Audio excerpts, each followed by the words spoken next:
evening, ladies and gentlemen. This is WeatherBrains, episode number 715. This is for September 30th, 2019. This is the weekly show that is all about weather. But remember, it's the pre-show. This is the time of the show where we share boring personal stories, humorous anecdotes, and we say outrageous things. So this is where we get our act together, or we do our best to do that, get our guests online here, add embed codes in various places across the interwebs. And I think we have done that, and we're about to bring our guests on here. So let's see here what we got. Let's invite some people. What do you say? First off, bring in the chat so we can see that here. There we go. All right.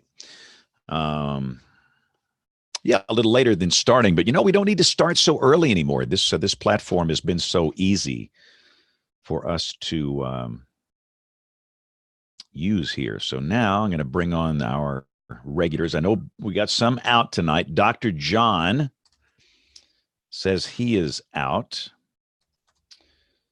but I think everybody else is in. So I'm going to add a whole bunch of people on here. And let's see here. Who else? Get Patrick on here. And here we go. All right. The invitations have been sent. For those that don't know, we are down here baking in the Deep South. We hit 98 in my market today. Birmingham, Alabama. Got about 3 more days of this. And what's interesting, while we are down here baking, we're watching the big snows for our friends up in Great Falls and places like that. Portland, Spokane, all these record lows, record cold. It's your classic high amplitude look. But it's our upper high is going to finally break down in a few days. And next week, we're going to come down about 15, 16, 17 degrees. The average high here is 81 today, and we hit 98. That's how far out of kilter we are. And, part of it is the lack of soil moisture. Droughts and heat waves go hand in hand. And when you don't have any soil moisture, the sun doesn't have to work at evaporating soil moisture. All the energy can go to heat the ground, which heats the air, and it just can be hot. And we all know that heat waves and droughts can last longer than you think. So let me be sure I got my act together here. Let me see if I got the sound. Let's get social. I think we're good there. All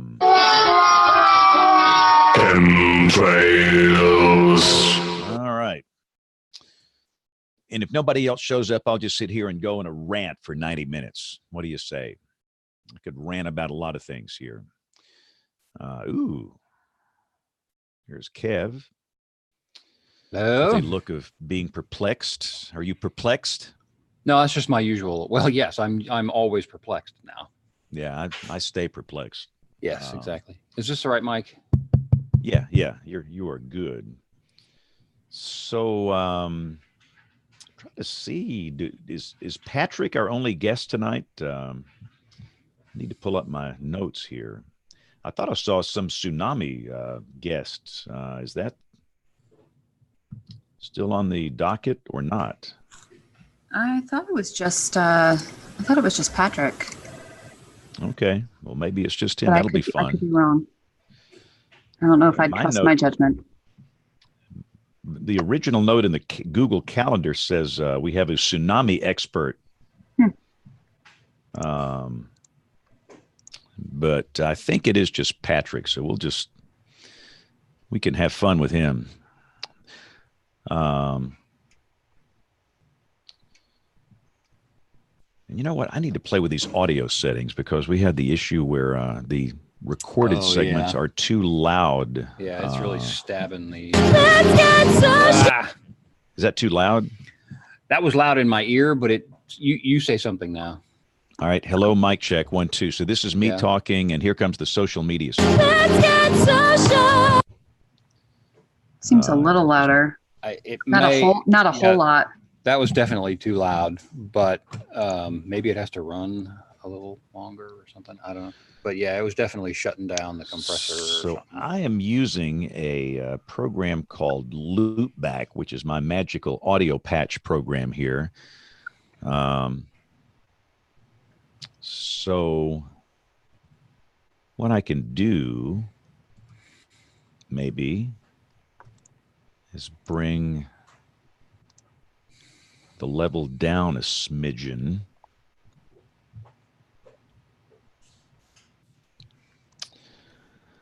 Yeah,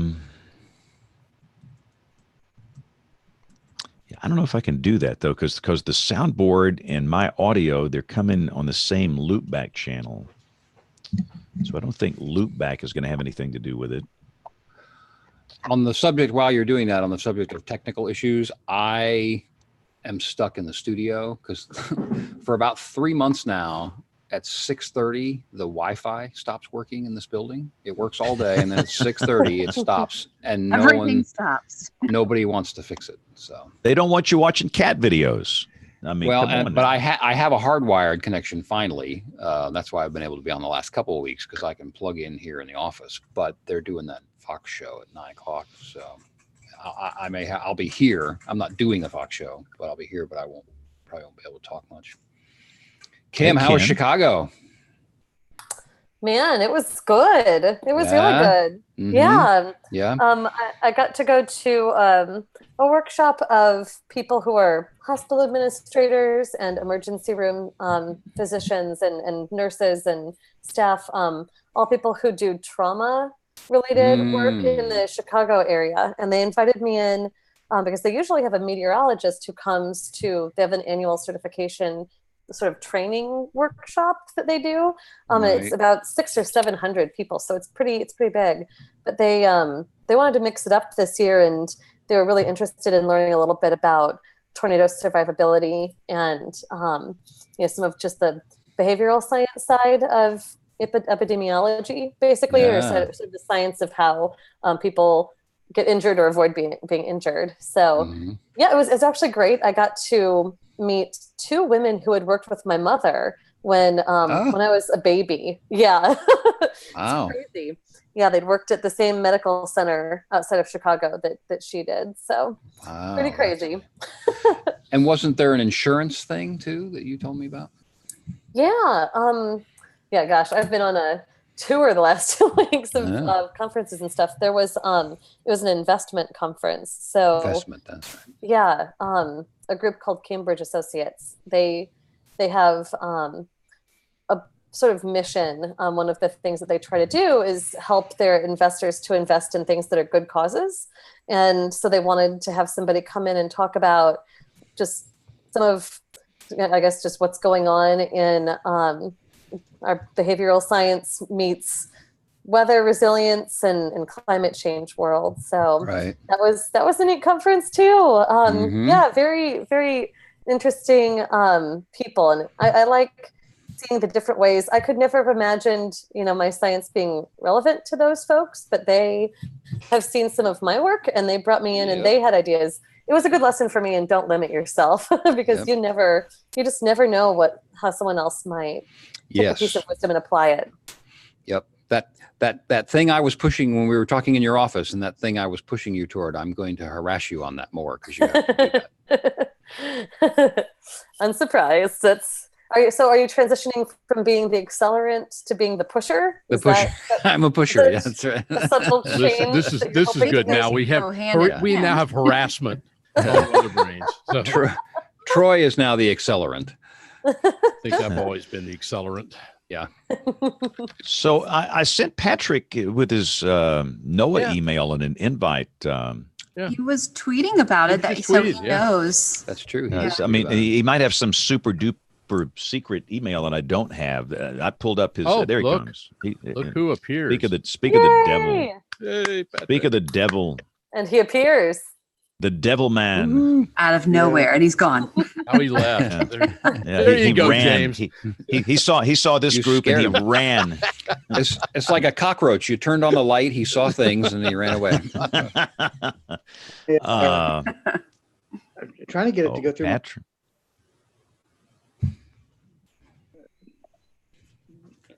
Talk to us, Patrick. Say something.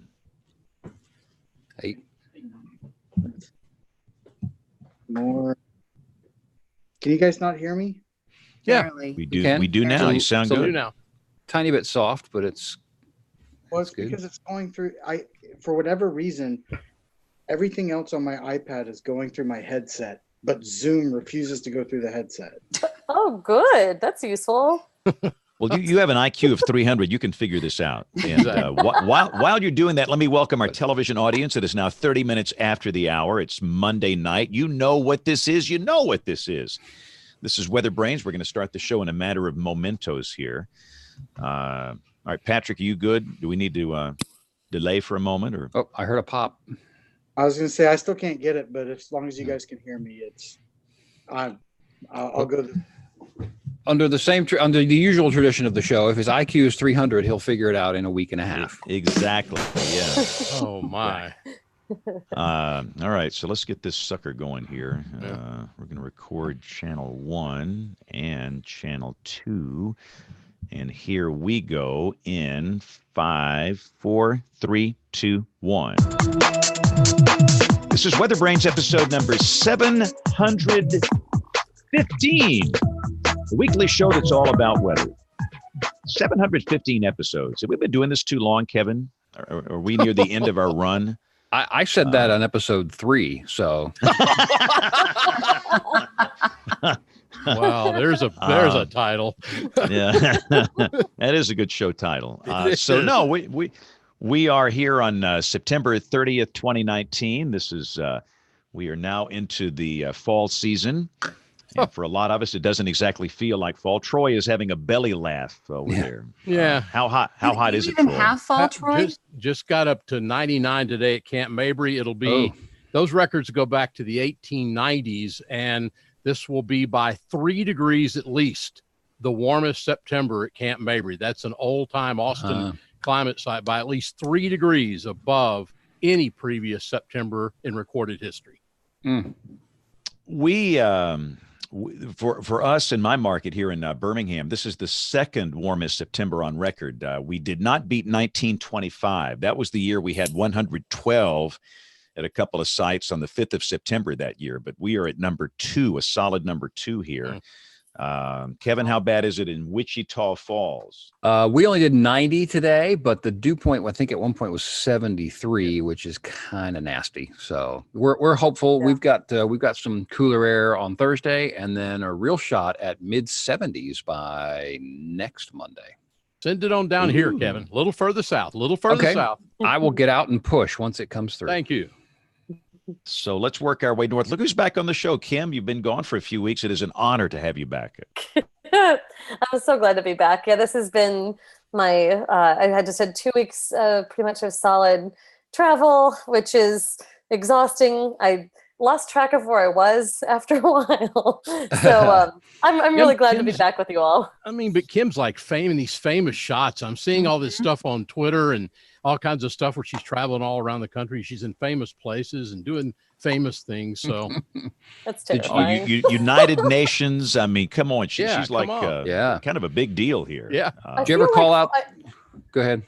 I was just going to say, I feel like Forrest Gump, you know how he just happened to find himself in all these amazing situations, but funny. He had absolutely nothing to do with it. It just kind of happened. That's where I am right now. That's funny. And it's, you just embrace it.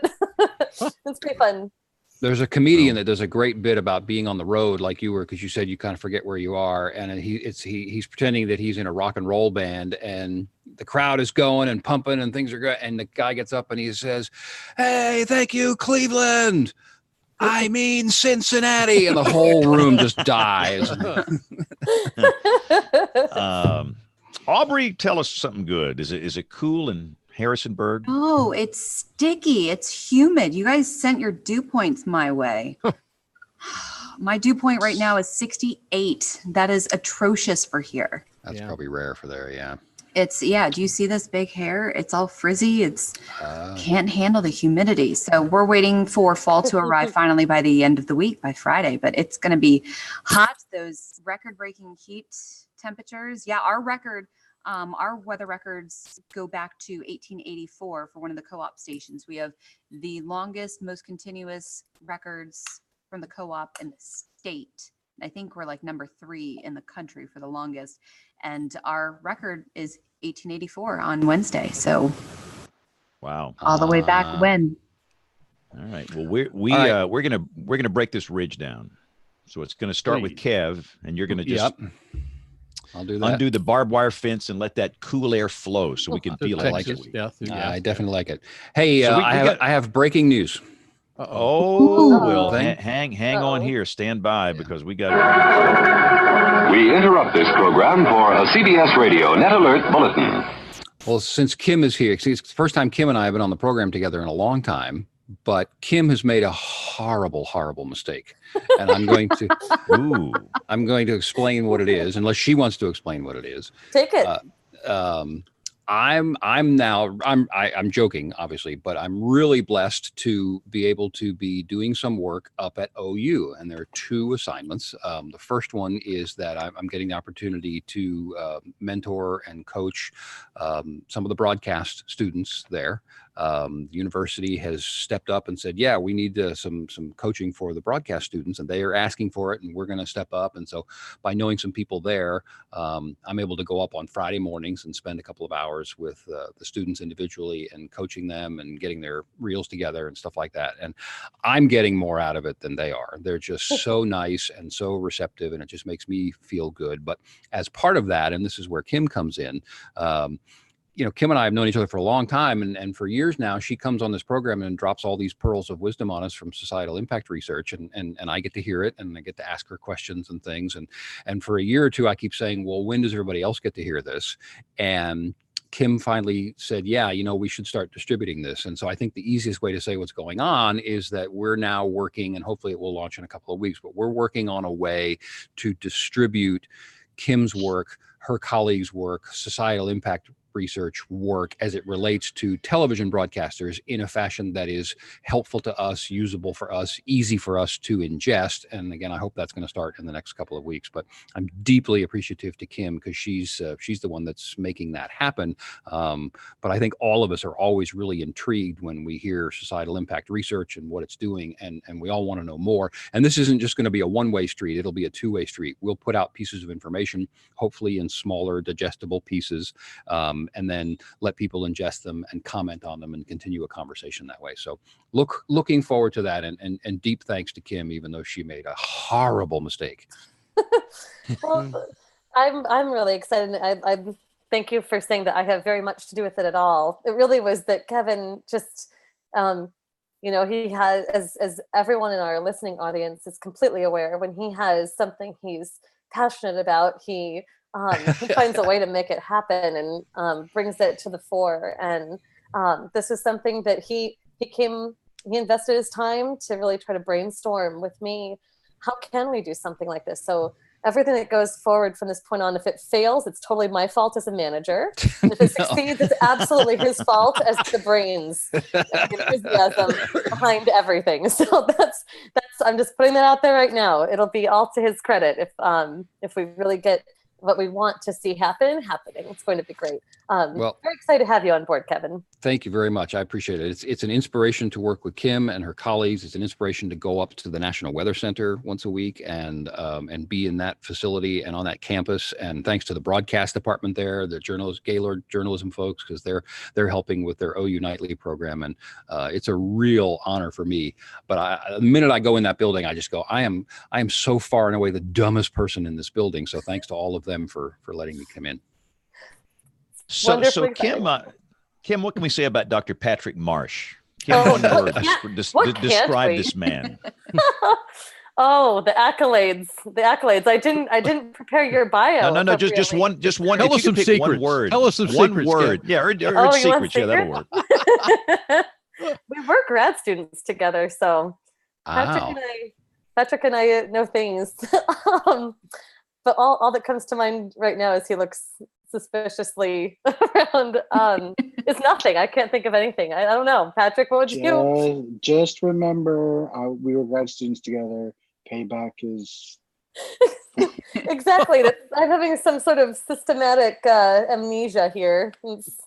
Don't know where it's coming from. Oh, but one thing I can say is that Patrick is an enormously dedicated member of the Storm Prediction Center and in an important leadership role within that body. And he can tell you a little bit more about what he does. But he has led the development of and streamlining of so many different products. I think that one of the best places to start is one of the things that I'm working with him on, his incredible enthusiasm for trying to bring forward new projects, new products, new ideas.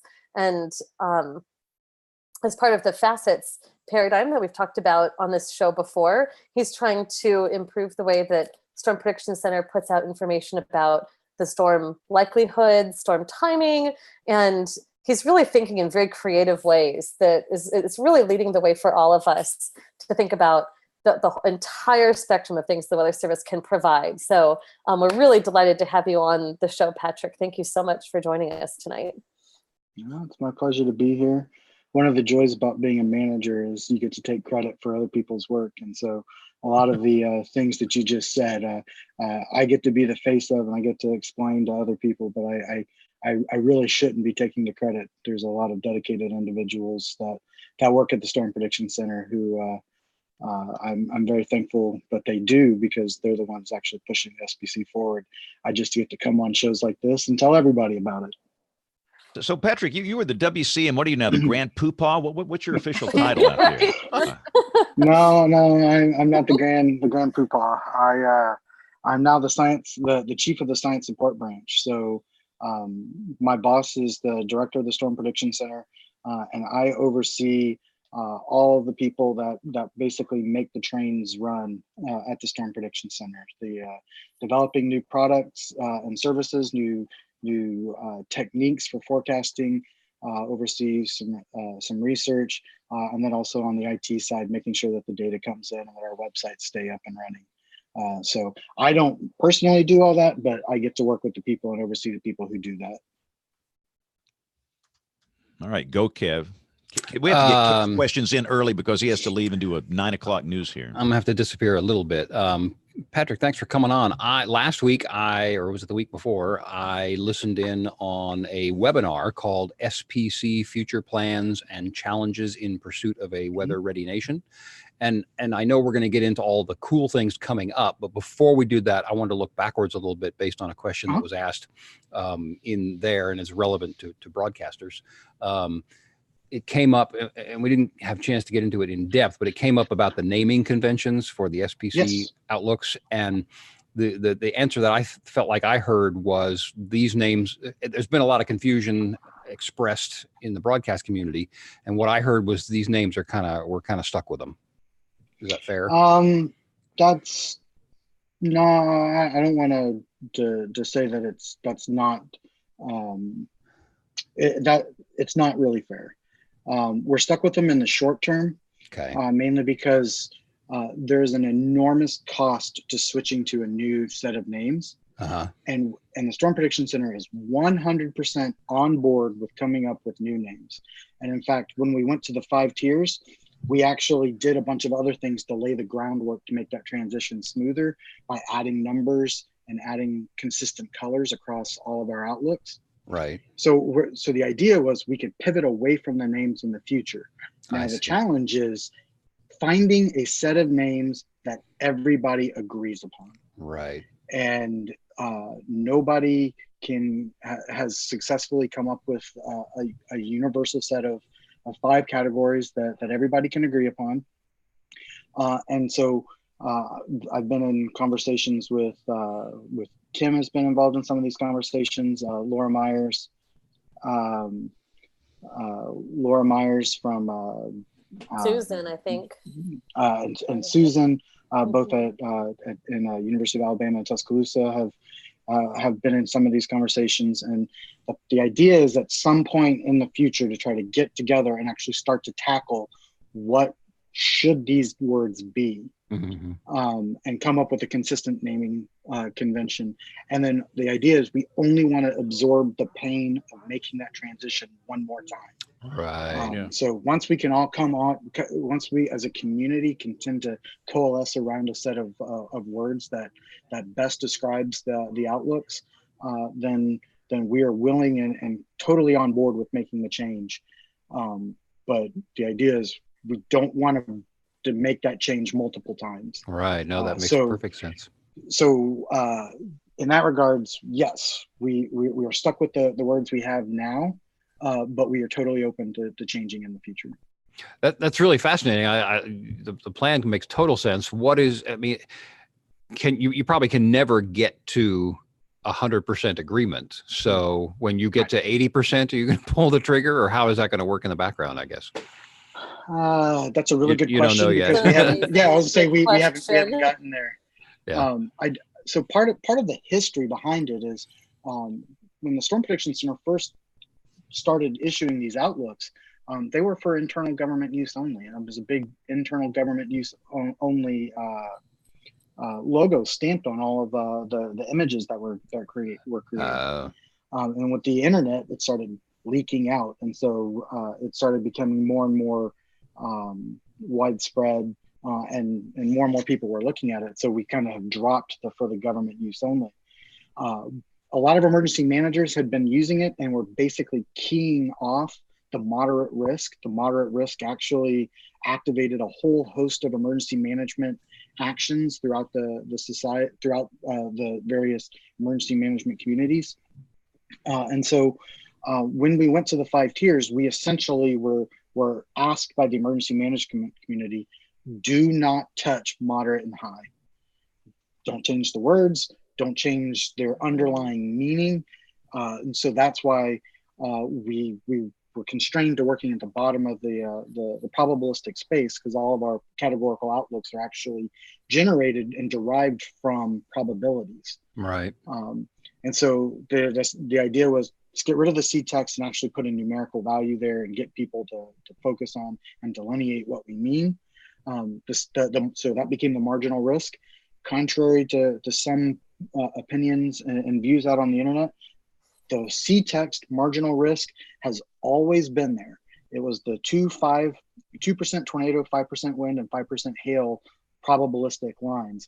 It was just never reflected on the categorical map. So we decided to just get rid of the C text and make it explicit on the map. And then the other thing that we did was we had the slight risk, and it was quite a bit of the probabilistic spectrum was contained within that slight risk. And so we started hearing things from emergency managers. Is today going to be a normal slight, or is it going to be a higher end slight? So not necessarily to moderate, but are we going to have the higher end potential? And so we actually went through, and the idea was to have slight and enhanced slight. So what became enhanced was originally proposed to be enhanced slight. One of the things that I always hear is, enhanced? What are you enhancing? Well, we were enhancing the slight. Unfortunately, for naming convention purposes, we couldn't have the space between enhanced and slight. And so as it worked through the bureaucracy, it got truncated to just being enhanced. And so that's how the ordering came to be. But we're totally willing to move forward as long as we bring along our emergency management partners. Got it. Okay. Well, thank you for that. Well, then, if I have the opportunity, it also came up during that webinar. As we go toward more probabilistic products, the concern about those getting out there. The example I keep giving, just to make it shorthand, is, okay, if we're going to be in a position not too long from now where we can say, well, there's a 40% chance of a tornado in X spot an hour and a half from now, is that going to create panic as it goes out and gets distributed through a bunch of different channels, including social media? Well, I'm going to turn the question back around and say, for those who use things like Barron Threat Index and some of this others, when you start talking about probabilities of tornadoes occurrence or probability of hail when you're doing live coverage, does that actually in turn cause confusion? Well, I'm not on Barron, so I don't have that. And so it's hard for me to answer because I'm not using those products directly. I guess, the generic answer would be yes, because confusion sets in and we're never going to be able to stop that. I guess it sounds to me, based on what I've heard, and maybe I'm wrong about what's coming out, is that these are getting down to a level of specificity that might cause problems. Does that answer the question or not? And I get where you're going, and I'll take the bait and go down it. in the facets paradigm, the forecasting a continuum of environmental threats. The idea is that, as I like to sell it, or not sell it, but describe it. Number one, meteorological information is inherently probabilistic, and I believe it should stay probabilistic. But binary information such as watch, warnings, whatever. I come from the severe side, so watch and warnings are my binary threshold, so to speak. And there may be other thresholds for other dimensions of the weather enterprise. But in the watch warning paradigm, I believe that information is inherently societal. And so what I am advocating for is we actually work towards producing probabilistic information that stays under the hood. And the idea is, if we have this probabilistic information that stays under the hood, there are a lot of third parties and there are a lot of private weather companies that can take that information and build all sorts of fascinating products off that probabilistic information. And they can use it with higher order customers, hospital administrators, power electric companies. And so the idea is there's a lot of value to having the meteorological information be in a probabilistic format and stay true to the probabilistic information.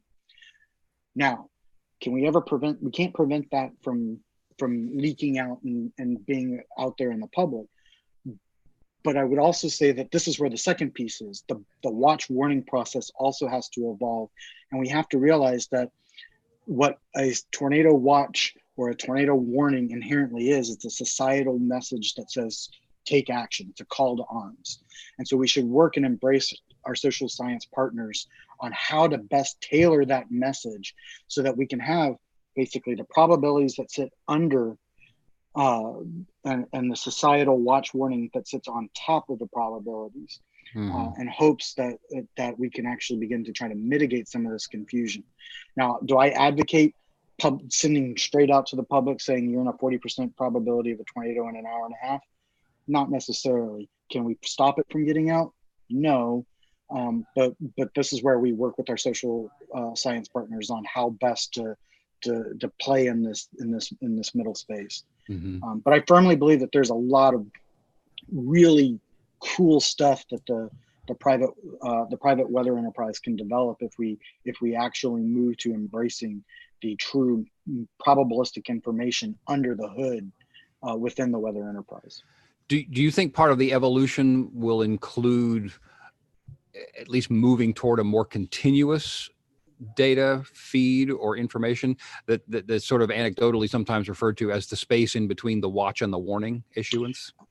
Absolutely. And in fact, the Storm Prediction Center is actually working really hard on this. And one of the things that we're working on is right now when we issue our severe weather outlooks, our convective outlooks, all of that information is valid from essentially for 24 hours or from when it was issued until 12Z the following day.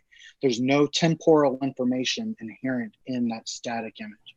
And so we've been working on developing automated techniques to take our static full period probabilities, full period categories, and break them down so they can evolve in time based on how the threat will evolve in time through the day. So the idea is at any one location, let's say that we issued a moderate risk today for Birmingham. Well, if you wake up first thing in the morning and you see you in a moderate risk, you don't know when that moderate risk is actually gonna manifest itself. And so you start to see a lot of societal response for shutting down schools and staying home, and the trickle down. There's an enormous community cost for shutting down a school, because then you have a lot of people that now have to stay home with their kids, or worse, kids stay home by themselves. Yep. And then you have the whole discussion about kids that are on free and reduced lunches, who are no longer going to get a hot meal because the school is closed. So there's a lot of societal cost of shutting down a school, based on a forecast that as actually the storms may not move in until 7, 8, 9, 10 o'clock at night. And so the idea is we want to try to be able to tease that out of our outlooks and our forecasts, so that you can start to see the threat actually manifest itself later in the day rather than earlier in the day. And we've got our outlook probabilities. We're working towards having them essentially be updated hourly, or visualized. You can see the probability evolve through time hourly. And we're defining that hourly probability as, let's say, tornado. The threat of a tornado within 2 hours either side of the time that we were giving you the probability for. And so you can actually start to see these windows. And for emergency managers, you can say, oh, well, the main threat is actually from 4 p.m. to 10 p.m. tonight. So we'll go open the shelters around 3 p.m. and we'll plan on being able to shut them down at an hour after the threat, or something along those lines. So we're actively moving towards that right now. And the idea is, if you've ever seen the probabilistic hazard information plume that evects in time these probabilities for like a severe thunderstorm or a tornado warning, some of the stuff that the National Superstorms Lab's working on, we're essentially doing the exact same thing, but on the outlook scale, updated hourly rather than every minute. So that's actually what we're working towards. And the idea is to be able to provide that to local forecast offices soon, maybe as soon as the end of next year. This is some of the stuff that we're actively working on that Kim alluded to, where we're in the bureaucracy of how we do the implementation properly to get this information out as quickly as possible, but also as reliably as possible. But then, as I mentioned, you could then take on top of that probabilistic plumes that are updating hourly. There's no reason why we couldn't evolve the severe thunderstorm and tornado watches towards also updating hourly. So we've referred to them as translating watches or amoeba watches. And so rather than having a watch that's issued from Wichita, Kansas to Lincoln, Nebraska, where parts of that watch may not actually see severe storms for 4, 5, 6 hours down the road. Well, let's issue a smaller watch that's basically saying we expect storms to develop here in the next 2 to 3 hours, and evolve that watch hourly so that counties are only being added to the watch when the threat is 2 to 3 hours away. So we're trying to narrow down the space between the watch and the warning, both by allowing watches to be updated more frequently and be smaller so that you're not in them as long. So we're trying to build the watch down, and we're trying to then also through NSSL take the warning up so that there's more of the seamless transition between the two. It's kind of a long-winded answer, but that's sort of the broad picture as to where we're going. Patrick, so Patrick, go ahead, Troy. I'm just going to ask Troy here. So would that, Patrick, in a way, sort of replace maybe the MCDs? Because they sort of, in that process of mesoscale discussions, sort of follow that, but it sounds like it might kind of take the place of that. I wouldn't say that it'll take the place. Mm-hmm. It'll augment it. So one of the things that we have found in some of our testing is when you're doing these hourly updates, you may not have the ability to update the text of the convective outlook and provide a narrative to it. And so you might see that the role of the mesoscale discussion evolve to providing narrative to these hourly updating outlook probabilities. And so I will say that it won't replace, it'll augment, and the MDs probably won't be going away, but the MD program will certainly evolve over the next 5 to 10 years. Great. So when does Facets roll out, Patrick? Give us a year, give us a month, give us a day. Time. Well, it's already rolling out. Talk about how you've already implemented some of this stuff. It's here. So I will push back a little and say that Facets is a framework. It is an idea. It's a set of governing principles. So in that regards, Facet rolled out 4, 5, 6, 10, 20 years ago. Specifically as to what fits into the Facets paradigm at the Storm Prediction Center, having these probabilistic outlooks that are updated regularly, and as we continue to move towards these hourly translating in time and space probabilities, eventually we'll start updating and evolving the watch. You're starting to see some of the mesoscale discussions become smaller in space and written more frequently to highlight areas where thunderstorms are ongoing and may where the threat is expected to maximize over the next few 1 to 2 hours.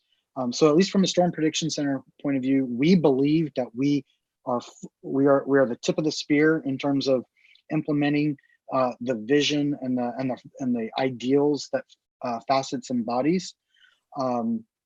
Now for the rest of the enterprise, it'll probably be a while, and the reason for that is it's really hard to develop and test and train 102 forecast offices on anything, let alone a huge paradigm shift.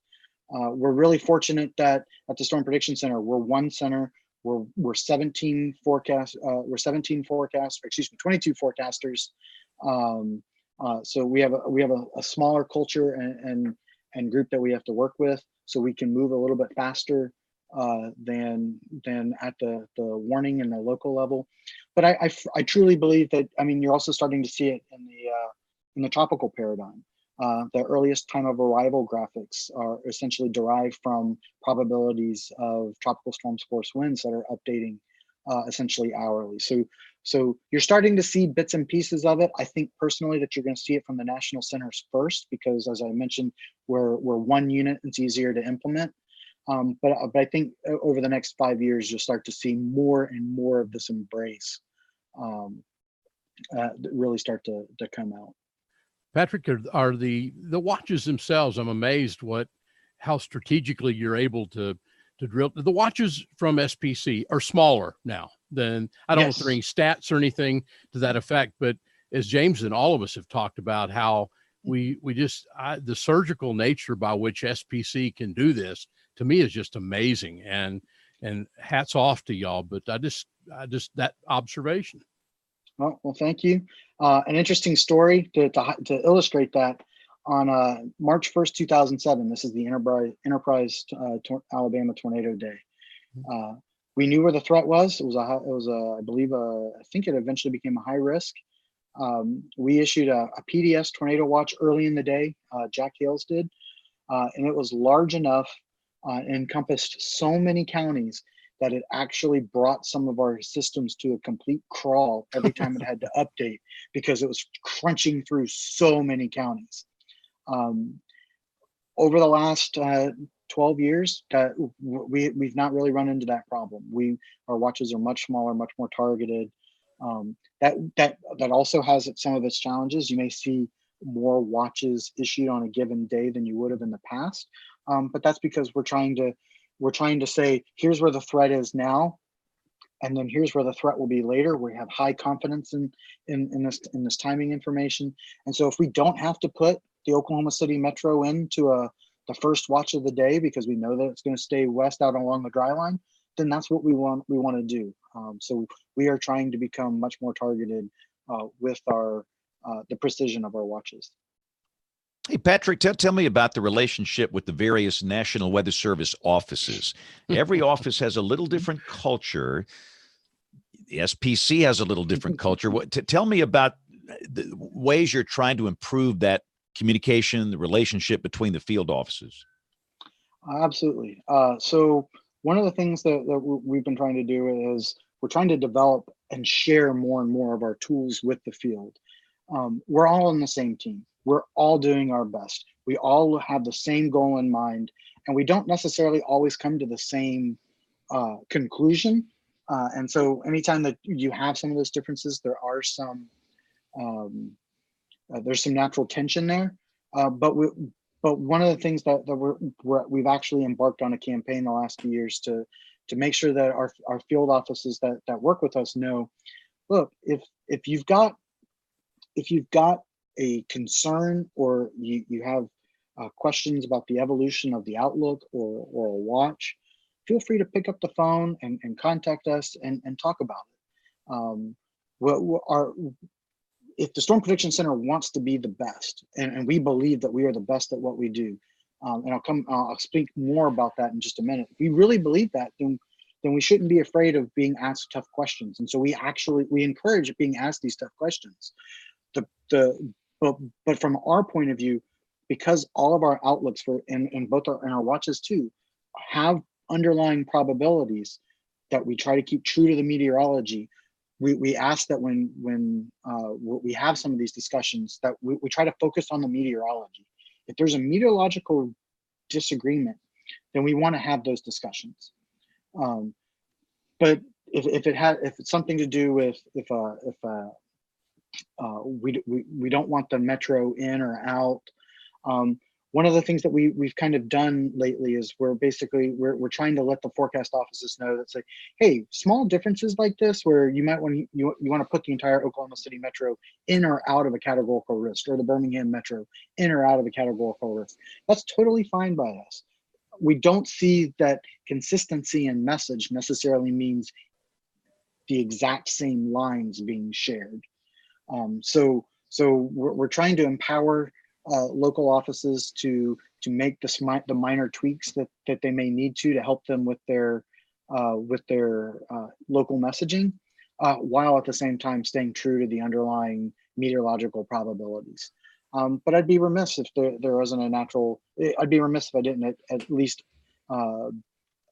admit and mention that there is a tension there, and that we, as like anybody trying to do their best, there are people with strong opinions on both sides of the argument. We frankly just try to stay professional and we'll have our disagreements, and we just make a commitment both sides to do better and work through it.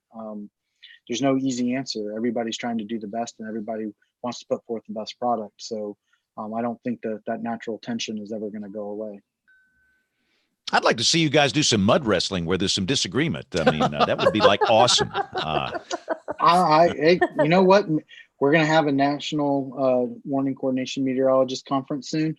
I think we could try to work that in. Well, awesome. I can't believe, James, that you would bring that up and ask Patrick to do that. Patrick, who are the worst Weather Service officers in the country? Never mind. That is absolutely something he is totally allowed to answer. Yeah.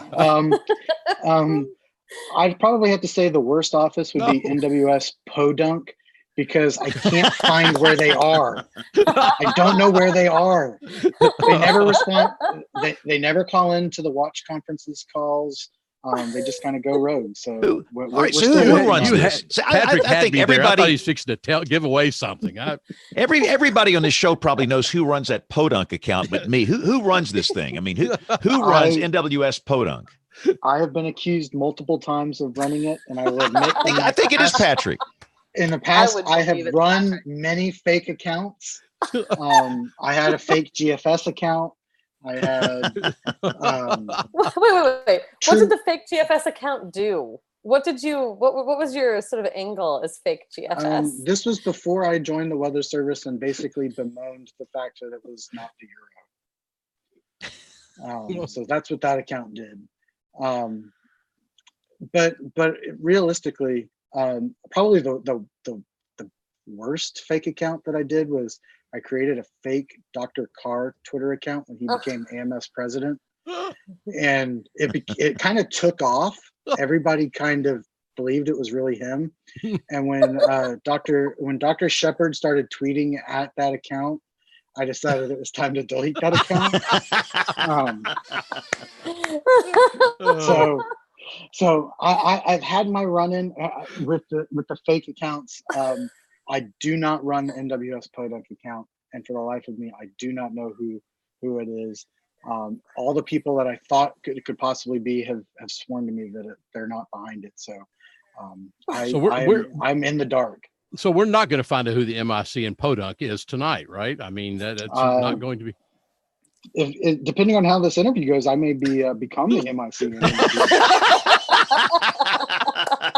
Show title. Wow. So Patrick, how would you respond to the people that say within the weather enterprise we all have a case of camitis? We have become too dependent on convection allowing models. I think there's some truth there. They look so real. It's so easy to fall hook, line, and sinker for it and believe it. And then, I mean, when you see the HRRR updating hour after hour, doing the exact same thing, it's easy to get locked in on it.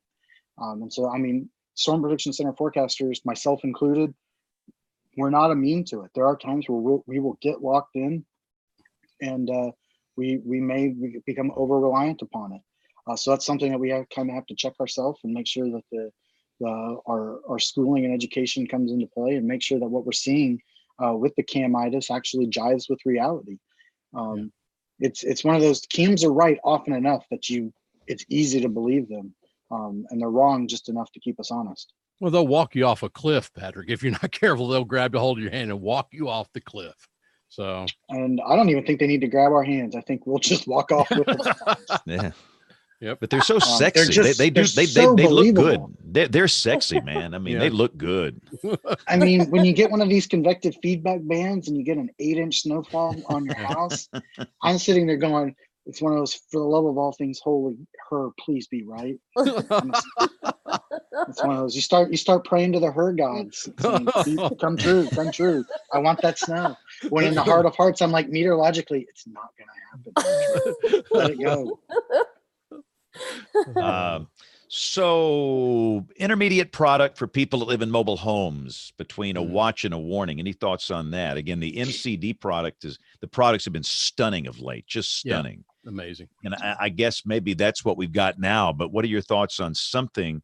And Kim, this is kind of a question for you too. And we've talked about this in the show over and over and over again, but you know good and well, somebody's not going to go sit in some shelter for 6 hours during a tornado watch, one of these cramped community shelters. But yet we often can't provide more than 5, 6, 7, 8 minutes lead time with a tornado warning. What product, Patrick? What do we need here? It's a really, really tough, deep question with no easy answers.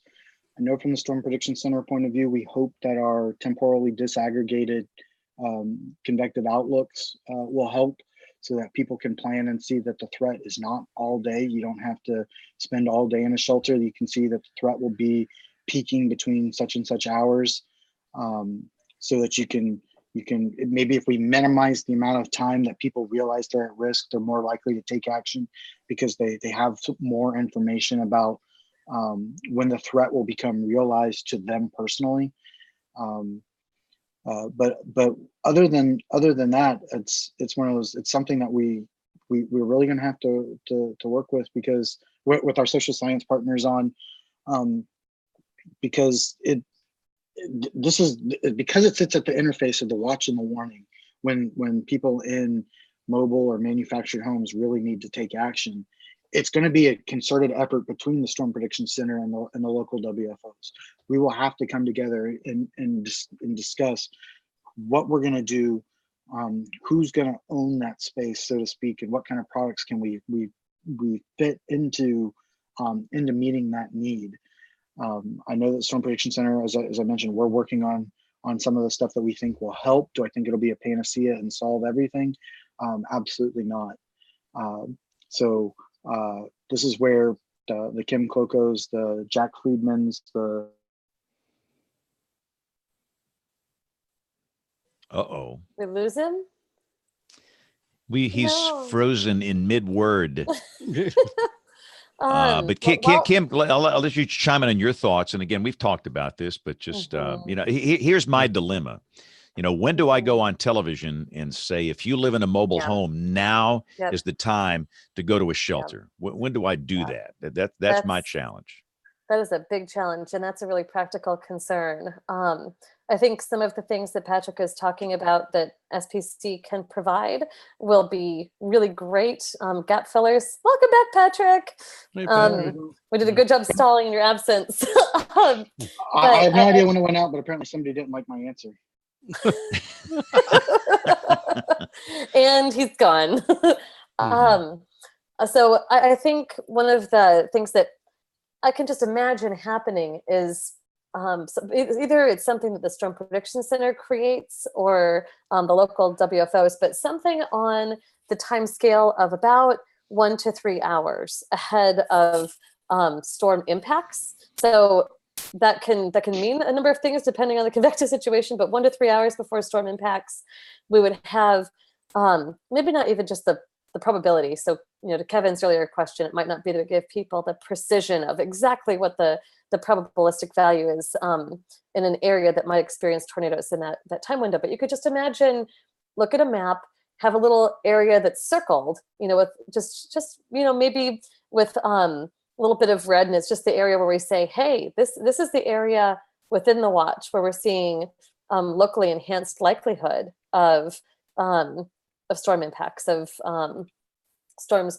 potentially producing tornadoes or winds in excess of some particularly damaging threshold for that population.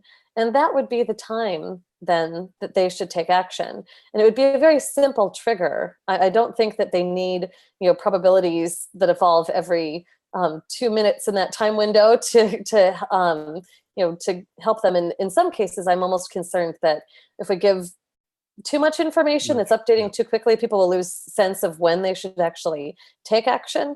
So that's something that we're kind of looking at on the social sciences too, is not necessarily throttling the rate, but offering products that offer meaningful representations of change. And we can give some summaries of here's how things have changed over time and everything else. But I really love the idea of having something where you could see, for you as a broadcaster, you could put on the screen, this is an area where things, if storms do move into this area, it could be bad, and put radar over that. And then have the radar, showing storms out west sort of coming in, and you can envision, I think this would be something that'd be very approachable for most people. They could just think, oh, wow, when it hits that, it'll be like, something significant could occur. And I think that message will be helpful. It'll give people information at a time scale and a space scale. They don't have it now. It goes beyond the warning, where the warning just isn't long enough to flee. My concern, or one of my concerns with this, I should say, is that everyone will flee. And I want to be sure that we take the steps necessary to be sure that the people who are hitting the roads, especially when we're talking about urban areas or high density populations of other kinds, which in the Southeast you have higher density rural populations than the plains do. So if you have enough people moving, that could be a problem. We need to have the people who are truly vulnerable really being the ones who have who really take to those streets in that time frame. If any of those pieces goes awry, if people react too late, or if too many people react, then it could be to the detriment of everybody. And then we just have a whole bunch of people in cars. And so my question, Kim, is what we're talking about is not so much meteorology, but how to get into people's heads about this risk. That's what James is asking. And I go back, and correct me if I'm wrong, but Patrick, geez, the Lee County, Alabama tornadoes earlier this year, very surgical on how we knew what was happening in there, but how do you get in people's heads? That's how do you get them in there to perceive risk and to say, and to pull the trigger, essentially. That doesn't have anything to do with meteorology as much as it has to do with just the way people think. So from the storm prediction, or I shouldn't say that, from my point of view, this goes back to what I said facets is all about. The meteorological information is probabilistic. And from the Storm Prediction Center point of view, this is what we're going to focus on: the watch, the warning, the MD. Well, maybe not MD. It's kind of hybrid in there, but there's going to have to be a layer of societal products that sit atop the underlying meteorological information, and that's where our social science partners are going to have to work with us and help us craft what these societal products are going to look like. I will say, I was thinking, I should have mentioned this before to go back to one of Kevin's earlier questions about the public and probabilities. As far as I know, I'm of the belief that people actually understand probabilities way more than we give them credit for. They may not actually understand the nuances of what a pop is, but they understand that 50% is actually greater than 10%. And in fact, it's one of those, when I give some of these generic talks, I ask people, if somebody walks up to you tomorrow and says there's a 50% chance of rain tomorrow, is that person just guessing? And the answer actually is no. There's a lot of really useful information. If I'm just guessing, the answer that I should give you is climatology. Climatology is the guessing answer. So that's usually about 10%. The reason people think that 50% is actually guessing is because we always default back to a yes/no binary flipping a coin example. And so our head is 50% means equal yes and no, or heads and tails. But in terms of precipitation, it's actually climatology is the default. I don't have any useful information to tell you. So with that and said, generally if climo is 10% and I tell you there's a 50% chance of rain, I'm actually telling you there's a 5 times greater chance of rain tomorrow than normal. That's actually useful information. Now, we don't do a very good job explaining probabilities throughout our education system. I would love to be able to do what they do in the fire community, which is the fire community got into our elementary schools years ago. And if I were to ask people, what do you do in a fire? Most people can answer stop, drop, and roll. There's a really good education program on the fire side. And I think that we as a society need to focus on the teaching and better communicating at an earlier age what the foundations of some of this probabilistic information would be. Now, that's all on the side to where I was going. I know of research that is ongoing where they are actually going to try to put researchers in the field to evaluate how people actually respond in severe weather situations. No more hypotheticals. There actually there's currently I don't want to get into the specifics, but I know of ongoing work where they're trying to do that, and I know that subsequent works actually want to incorporate a probabilistic component, and actually rather than people after the fact say, how did you interpret such and such, actually what did you do?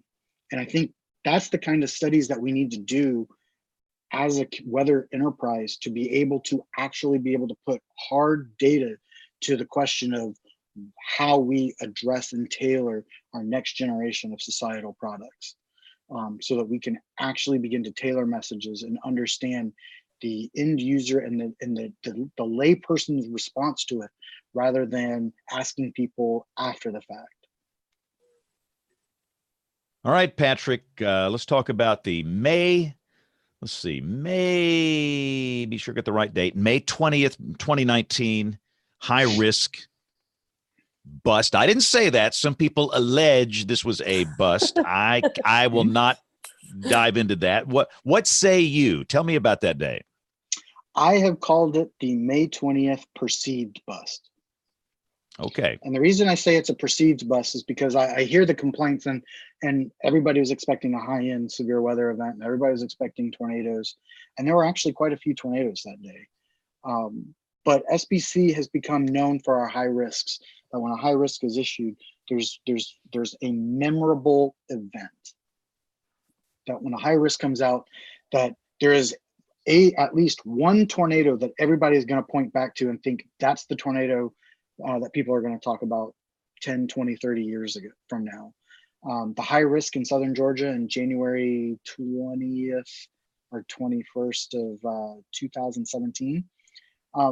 again, and that's another one where from a statistical point of view, it did not verify as what we would want as a high risk.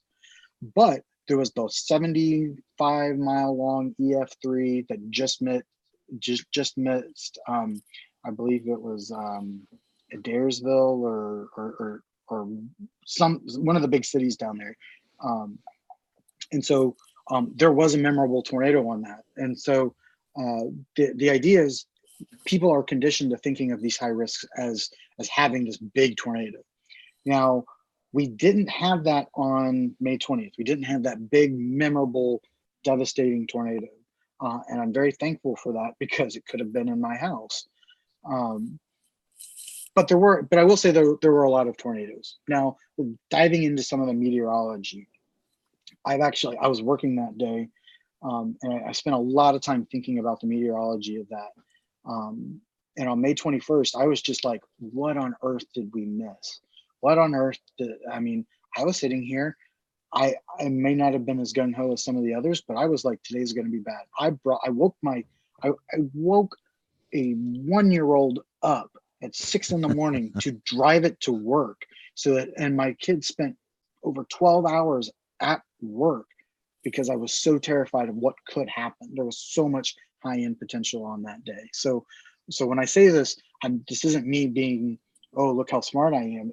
I actually was I believed the hype, so to speak, and I thought bad things were likely.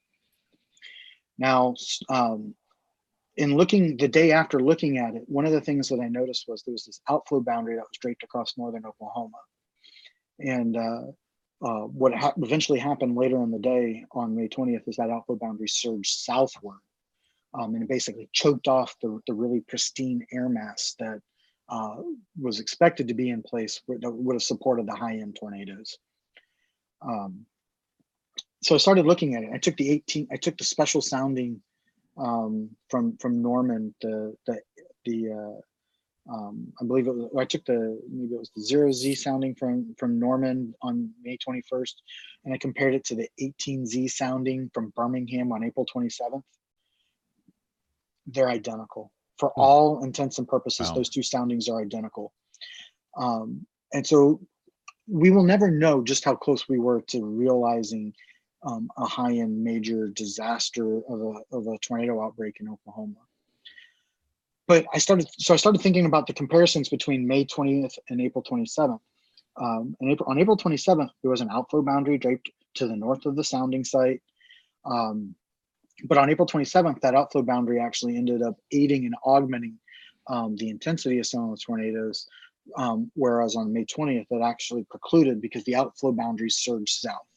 So then I started looking at some of the synoptic patterns. And one of the things that I noticed was I firmly believe that there was this lead wave that kicked out of the Rockies early in the day on May 20th, which ignited a bunch of convection in Kansas. And part of the justification for that is, for those of us now, we're going to put on my nerd hat. I was doing hand analyses on this day every hour. And for some reason, the pressures, the 2-hour pressure tendencies in Kansas, when it was in the 50s and it was raining all day, they were just dropping like a rock. I mean, you're talking 6, 7, 8, 14 millibar pressure falls over 2 hours throughout the day. So to me, that seems that there was some sort of wave that came through and was supporting the pressure falls in Kansas, but we were kind of in this neutral pressure falls to maybe slight pressure rises across central Oklahoma in the open warm sector, where I think we had some weak subsidence that was just enough to prevent storms from developing during the day. Late in the evening, the main wave came out and you started to see all the storms develop along the dry line. And I think back to April 27th, when the main wave came out on April 27th, the surface low was up in the Ohio Valley, and it rapidly started to intensify and deepen. And the mass field response to that deepening surface low took the outflow boundary across northern Alabama and actually lifted it northward. So rather than have the outflow boundary surge south, even with all the convection that occurred north of the outflow boundary during the day, rather than that outflow boundary surge south, it actually lifted north as the mass field responded to the deepening surface low that was to the north of the outflow boundary. Now, I stressed that the deepening surface low was to the north of the outflow boundary because on May 20th, the surface low was actually down around Midland. It actually came out much farther south than any of the numerical guidance indicated. And when the main wave came out, the pressure response such was this rapidly deepening surface low across southwest Texas. And if you do look at the hourly wind analyses north of the outflow boundary on May 20th, all day they're out of the east-northeast. So you're not getting the straight on push, northward push along the outflow boundary, pushing it south.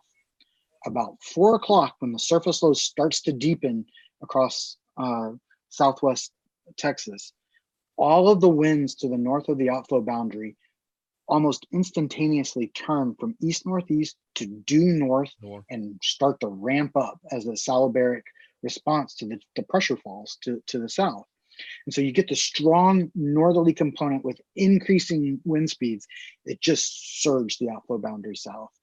And so late in that night, when the low-level jet began to ramp up, you saw the outflow boundary stall across portions of central Oklahoma, and there were a bunch of really intense QLCS, nasty-looking storms, and including tornadoes that occurred in the metro area about 2, 3, 4 in the morning.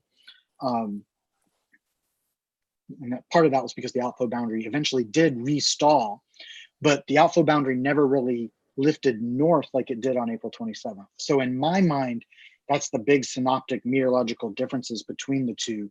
And if the surface low had come out north of where the outflow boundary was, or the surface low was closer to the outflow boundary, we might not have seen such a dramatic pinching off of the warm sector with the really volatile air mass in place. It's just my view of looking at it. By no means am I going to sit here and say that this is exactly what happened. There's also some discussions about an EML advecting northward out of northern New Mexico that was not forecast. So there are a lot of things at play here, but I am in the camp that I really think the position of the surface low was essentially too far south, and it caused the air mass to the potential of the air mass not to be realized as the outflow boundary just choked it off. But the beauty of living in a deterministic world is we'll never know. Yep.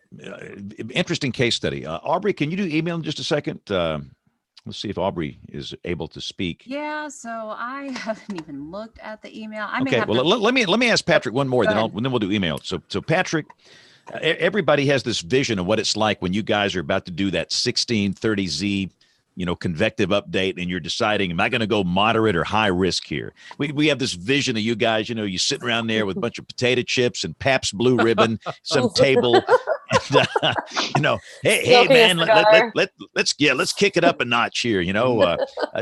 Tell us about that process that goes on. Is it just the lead forecaster? Who all's involved in that, and what's it like? Absolutely. So all of our outlooks have a name at the bottom, and it's not necessarily the person, it's officially the person who issued the forecast, but in reality, that's just the person who typed up the discussion. We really believe that the ensemble of the SPC forecasters is essentially really hard to beat. And some of our worst forecasts over the last few years have basically been when somebody went against the consensus of the SPC unit, which is part of why you don't really see us do that very often. So there's a lot of give and take. There's a lot of input that's being the lead forecaster who issues the 1630 is absorbing all of that and trying to familiarize a plan. They sit down anywhere from depending on who the lead is. Sometimes they'll start typing up discussions an hour or two before it's due. Some leads have been doing this for a while, and they're more comfortable sitting down and just churning it out in 20, 30 minutes. Because they've worked through it in their head. So it's all a little bit different. But generally the reoccurring theme on these higher end days is usually the lead forecasters having to tell management, AKA me, to get out of their way because they have to issue the forecast because I'm just peppering them with questions. Because I'm a weather weenie too. I want to know what's going on. So but that's generally what it is. It's a controlled chaos. Some days are worse than others. And it's one of those, it's not always the high end days that actually cause the most problems, because generally the high end days, you know what the threat is, you know what the forcing mechanism is, you know that tornadoes are probably going to be the main risk. It's these days in late June where you've got slight risks and maybe an enhanced risk from the Northeast, the Southeast, the Great Lakes, the Southwest, the Southern Plains, the Northern Plains. It's just everywhere. And you're just trying to be like, what is the most important thing today? And trying to assess and tease out what that is. So that's actually the more stressful days at SBC, the more the harder forecast. It's where it's not clear cut and it's everywhere. But Patrick, so what Rich Thompson ever kicked you out of there? Not in an official capacity, but there will be times where they'll be like, "You out." But right, Patrick, Troy, go ahead. What you're telling us though, it makes me feel good. And I knew this anyway, but it's a collaborative effort. Yes, it's a collaborative effort amongst the forecasters here. We also will receive and listen to input from the field, especially if they can focus on the meteorology at hand and make sure that and see if we've thought about everything or make sure that we're not missing something. But it is a collaborative effort, and usually whenever we stray from that collaborative effort is when things tend to go off the rails. You Fortunately, mentioned that doesn't happen very often. You mentioned that the stress involved, especially on those medium to high days. There's a lot of focus on that now. Rick Smith is doing a lot of that for forecasters, and there's a lot of stress that I sense in the broadcast community that is both weather related and business related. What are the tips that you guys do or use to handle that? Can you speak to that? He got too stressed out and froze up. Boy, he hung up on us. What a stare! What a stare! He is totally stressed. Yeah. All right. Well, while we got a second, let's see if there's any email in the email inbox. Letters. We get letters. We get stacks and stacks of letters. Yes, we have letters. Okay, so I've gone over these very quickly. Terry from Texas, I believe. Is that where Fort Smith is? Maybe I'm incorrect. Arkansas. Arkansas. I'm from Fort Smith. Yes. I was close. Patrick's excited about I'm from that. Fort Smith. One of those You're from southern Texas states. now, Patrick. Congratulations. Terry sent us in a graphic with the coffee cast for the morning and said, "This is real. If the consultant suggested this, it's time to turn somewhere else." Yeah, that thing was funny. I'm trying to remember exactly. Was it like moderate enhanced and the size of the coffee cup or small, something? medium, large, extra large. Yeah, but I'm not sure what that's based on. But that's a WSI graphic. Yeah. I mean, Oh. call out WSI. They have a lot of those interesting and unique lifestyle graphics. I think we should be tracking that and see how that works. We're clearly tracking it. Yeah. We should have a poll on the website. Doug Miller said he sent a link to Tony Rice, but thought it could be a cool pick of the week for someone. See a satellite tonight. See where it will appear in your sky. Which is Oh, that was cool. Yeah. That was a great link. Yeah. And then we got an email. I don't know if I read this. Was I on last week? I don't think I was on last week. From Mike Cox in Bristol, Tennessee, who we saw at NWA Huntsville. He put together a weather blog of the Huntsville meeting and a couple of cool pics and some interesting information there. And then Mary Dole sent us a very nice note. Listen to your show on YouTube. I will say I listen. I'm totally blind, though not a meteorologist. I've been interested in severe weather since childhood, especially thunderstorms. The problem is she lives in Eugene, Oregon. Not exactly thunderstorm, the area of the country. So, but on September 10th, they had one heck of a storm with torrential rain and very loud thunder that shook the building. And they even had some water coming in under the walls of the apartment. So she had to be evacuated from that and won't be able to return until October. Still love thunderstorms, but now we have some idea of what people in other parts of the country experience. Does anybody know? Can I interrupt you Go for ahead. just a second? Because you mentioned vision impaired or what? Somebody sent me a note asking about anything being done for visually impaired people in the app space, and I kind of wished Bill was here because I know he's dabbled in a warning app. Kim, do you have any sense of that? I just wanted to get her an answer. I didn't think that there was anything that I knew about. Nothing that I know of, except that there have been some apps I've seen that allow you to transform colors into, if you're colorblind, that you can put things into other kinds of cartographic schemes that you can discern each of the classes visually. Other than that, I haven't been aware of anything, and that would be really interesting to know. I don't know if Patrick's heard of anything either.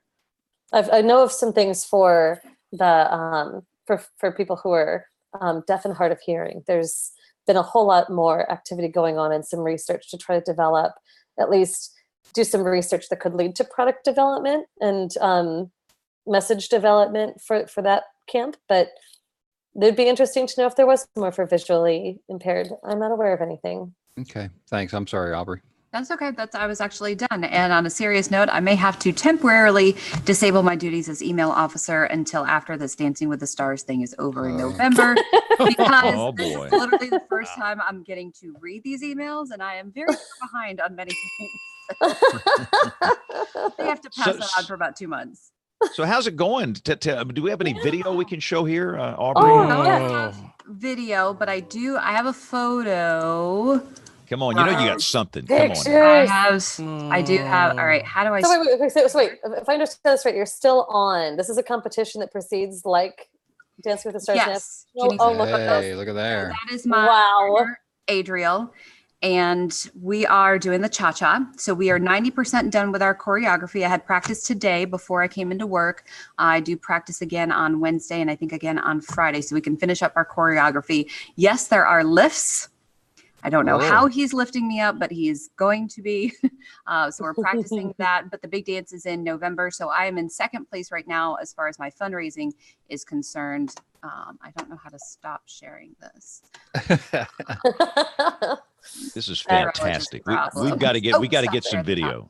Yeah, so got to get some video here. As soon as I can get my feet to look a little prettier, I will get you some video.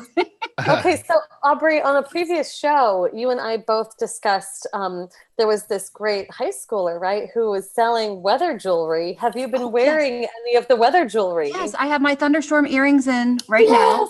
And those are my favorite. I had my raindrop ones on yesterday because we've been so dry. Everyone wanted me to do a raindrop dance. And at the ice cream fundraiser that I had last night to raise money for the Dancing with the Stars, I was like, well, I have my rain umbrella earrings in. So, and I have a bunch of stuff in my cart and I haven't bought anything more yet, but I'm tempted to. Right, I know. So yeah, that website is still pretty great, and we're still dancing along and raising money. Right now, I'm in second place for raising money. I might do a weather t-shirt fundraiser. I've got a sample that I've ordered. So as soon as I get it in, I'll wear it and we'll see what you guys think. Awesome. All right. So Patrick, real quick, I totally forgot to do this. We're supposed to do this with all of our guests. What got you into weather? I mean, you've been a weather weenie a long time. Was it some event? Did it evolve? I mean, why are you doing this? I've been interested in weather since as far back as I can remember. I don't have a particular event. I just remember always with my head watching clouds. So I lived in Atlanta, Georgia, and I had thunderstorms every afternoon. So it was fun watching those, and moving to Arkansas, and suddenly those afternoon thunderstorms were a little bit nastier. But I don't have a seminal moment that I can think back to that really drew my attention. I've always been interested in it. I will say that I do have a seminal moment that really narrowed my focus on working at the Storm Prediction Center and being in severe weather, and that's the 1996 Fort Smith tornado that struck on April 21st, 1996. It was a tornado that struck late at night, about 11 o'clock on a Sunday. There were some issues between the National Weather Service office in Tulsa and the warning getting out. I'm not going to say that there was not a warning issued, because looking at the timestamps, the warning was issued in time, but it wasn't disseminated to the public in Arkansas, and there's potentially some issues there.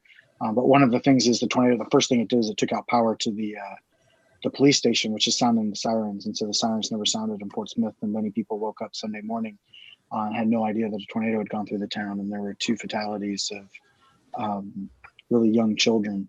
And one of the guys that I went to school with, one of the fatalities was his nephew, and that really stuck with me. And so it's kind of, I've always been interested in severe storms, but that was what was like, all right. Even though in 3rd grade I said I was going to work at the Storm Prediction Center, I mean it now. And, so did you went on from there? When you got cut off, I was asking about a stress question. Did you hear any of that? Or I heard you start to go down that path, but then NWS Podunk hacked my systems. Well, They did reply. it just seems like a hot topic right now. I know Rick Smith is doing a lot in there, and in the broadcast community, there has been a fair amount of discussion. There have been several tragic incidents with some people that we all discuss, and so we're kind of on parallel roads in the broadcast community, because everybody deals with different things. There's the stress of doing the forecast and doing the weather, but then there are stresses on our broadcast model.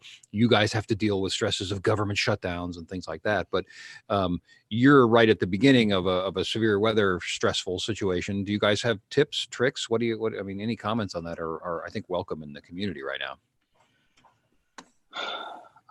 Not spending all of my time as a forecaster. I don't feel comfortable trying to answer that, because I'm not subject to the same stresses that they are. My stresses are more, are we going to make sure that, like in my new role, my stresses are making sure that the budget get passed, and can we pay everyone? And so, and when I say everyone, I don't necessarily mean federal forecasters. I'm talking about our Cooperative Institute and some of our research people. The feds are fully funded at the Storm Prediction Center.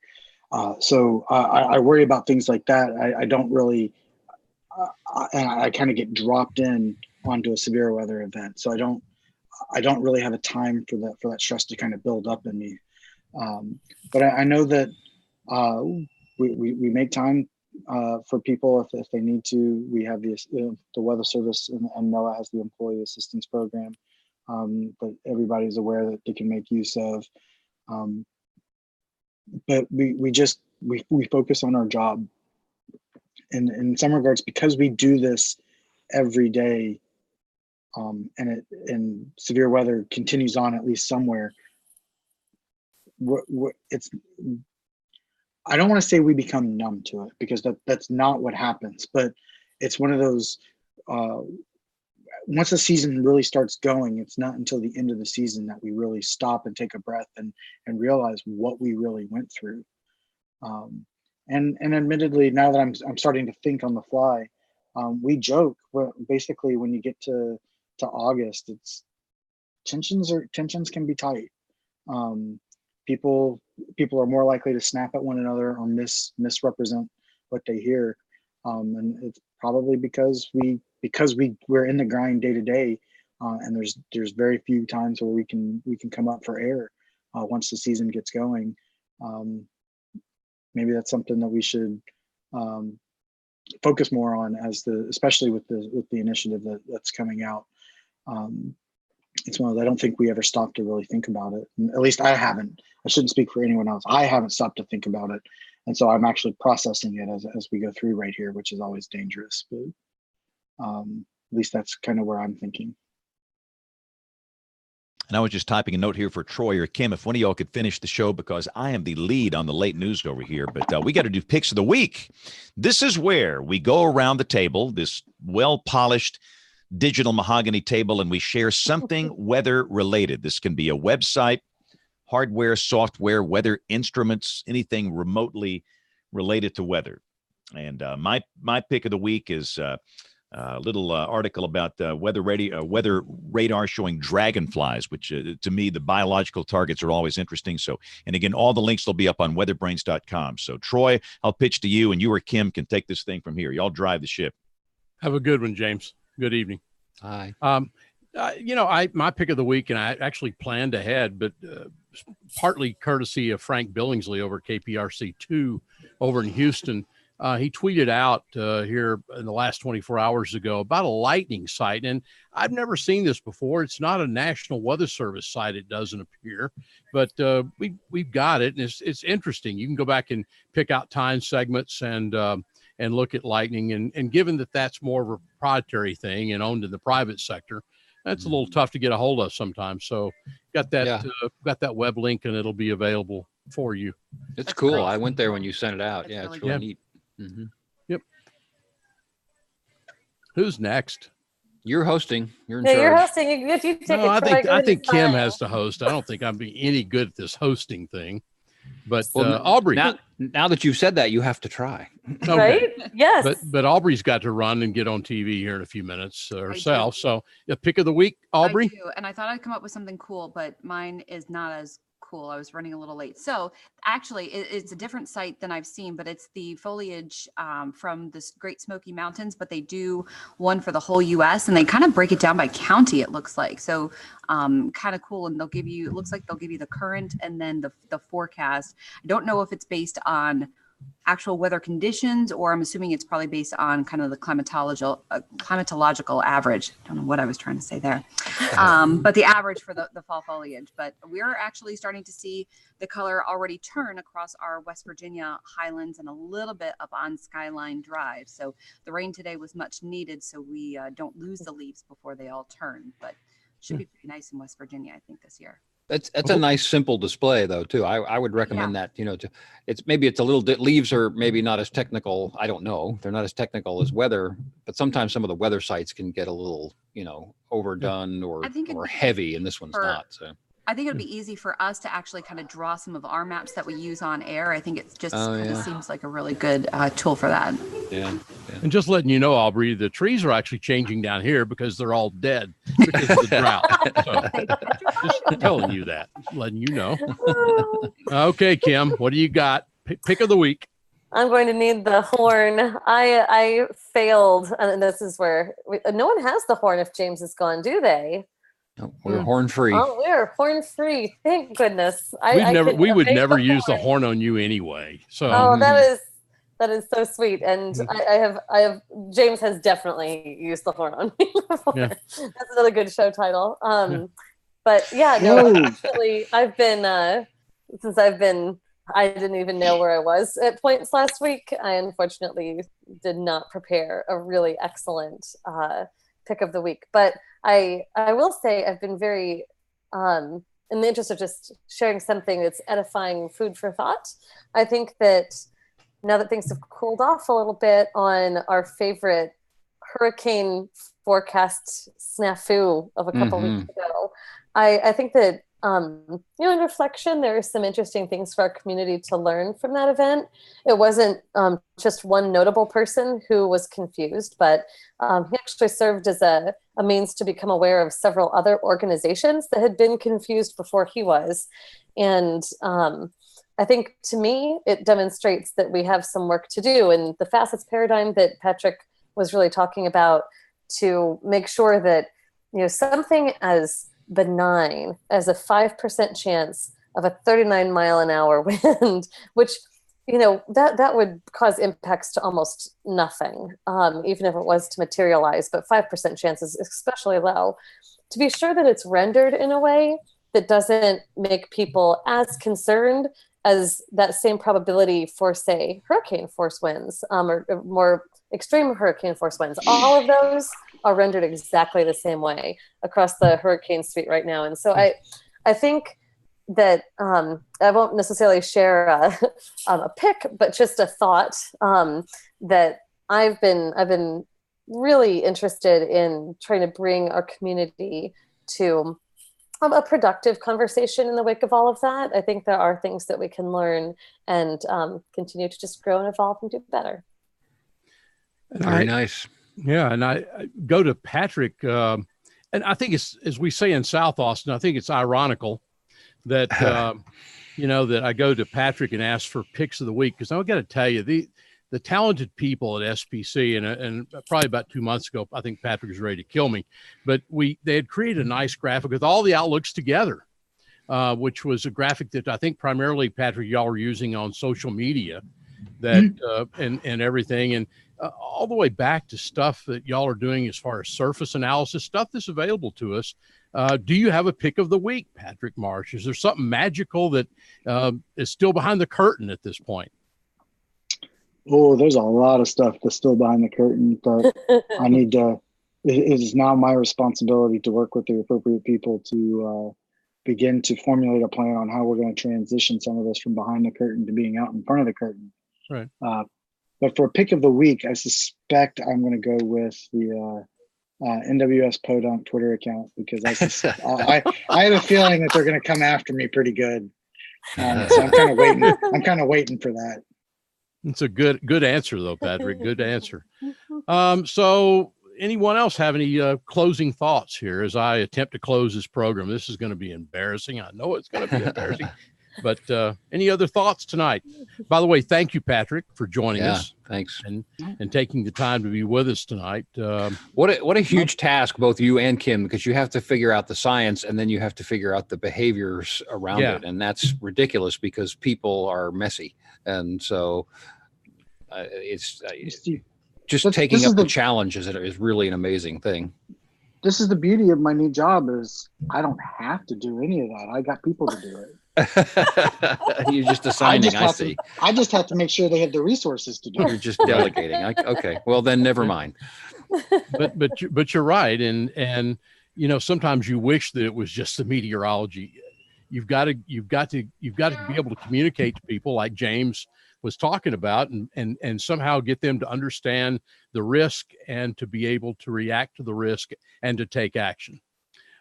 Because again, I keep going back to the Lee County, Alabama event earlier this year, and how well I think the Weather Service, just an amazing job. And then we end up, and I'm off the top of my head now, but Patrick, was it 22 fatalities or 23? And you look back at that event and how well that it was forecast and how it walked down. That was a small watch, and there were mesoscale discussions that were down on the scale of counties, just a few counties, and kind of following that along. But that's why I have so much respect for Kim and what she does, and having the chance to spend time with her and the folks up in Norman and that, because I think that is truly the link in all this, is we've got to sort of figure out how people think, and then hopefully I wish we could all go out and grab people by the hands and go with them and make them do the right thing, but that's not going to happen. So, well, in parting, I do have one serious thing that I would like to say. I know I like to goof around and be a prankster. And in fact, if I had to describe myself in one word, like at the very beginning that Kim was asked to do, I would say that my one sentence would be a prankster who accidentally caught the joke. It's one of those things that it's one of those, I like to poke the bear, and then I became the bear. But in all seriousness, I work with really amazing people, both internal to the Storm Prediction Center and external. And so when I was going through my PhD program, I was asked a question. The last question of my general exam was, there are two kinds of PhDs in the world: those who ask for money and those who give money.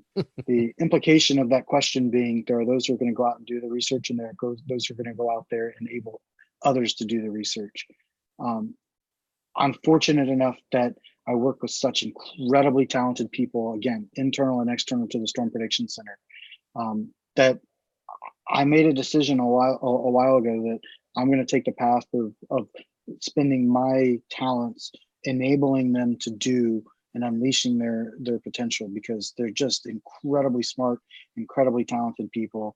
I'm so thankful that I get to work with them at the Storm Prediction Center, and then Kim and Susan and Jack Friedman and Daphne Ledoux. And problem with listing names is you eventually forget to list somebody and you offend somebody. But there's so many talented people, both within the physical science and the social science, that I get to work with, that it makes my job so much easier. I get to, I tongue-in-cheek say that I've got people to do that for me, and it's literally because they're so much smarter than I am that I'm just trying to make sure that they have the stuff that they need to do all the really cool things that they're capable of.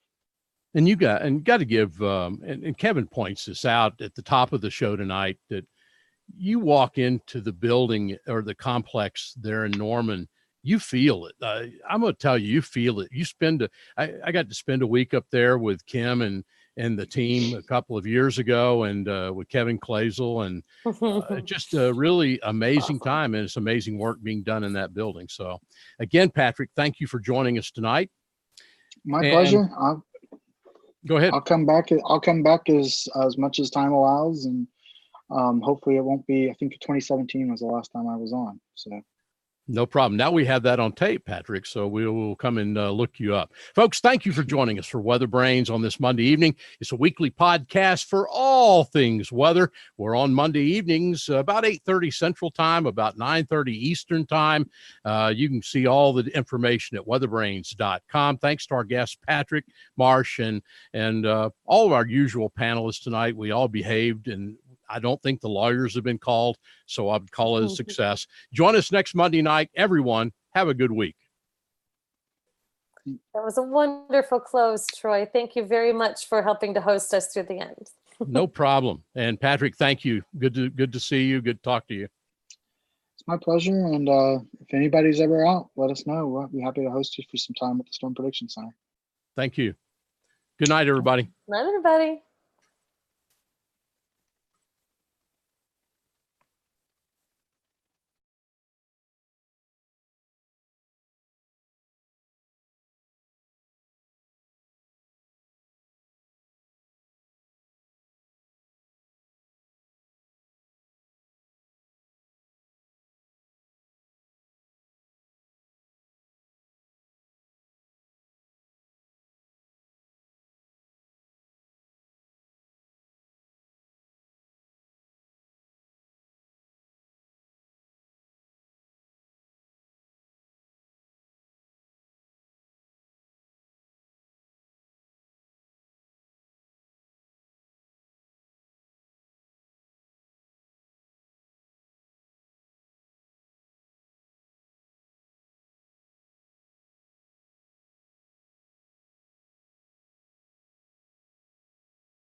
All right, ladies and gentlemen, thank you guys for watching. I got to go back and finish the news in here.